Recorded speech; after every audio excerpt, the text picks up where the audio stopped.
ان الحمد للہ نحمدہ و نصلی علی رسولہ کریم اما بعد۔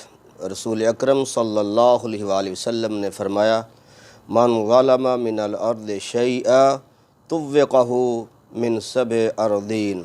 فرمایا کہ جو شخص کسی کی زمین کا کچھ حصہ ظلم سے چھین لیتا ہے، قیامت کے دن اس زمین کے ٹکڑے کے اندر سوراخ کر کے 7 زمینوں تک اس کے گلے میں لٹکا کے کھڑا کیا جائے گا۔ اس لیے تھوڑا سا کسی کا پلاٹ لے لیا، یا جب ہم مکان بنواتے ہیں تو مستری سے کہہ دیا کوئی بات نہیں، تھوڑی سی بنیاد ادھر رکھ دے، اس کو کیا پتہ چلے گا۔ زمین کے اندر پانی لگاتے ہیں، چھنگائی کرتے ہیں تو کسی سے تھوڑا سا وہ وٹ ادھر کر دی۔ یاد رکھیں جتنی زمین ہم نے چھینی، قیامت کے دن 7 زمینوں تک سوراخ کر کے گلے میں لٹکائی جائے گی۔ Likey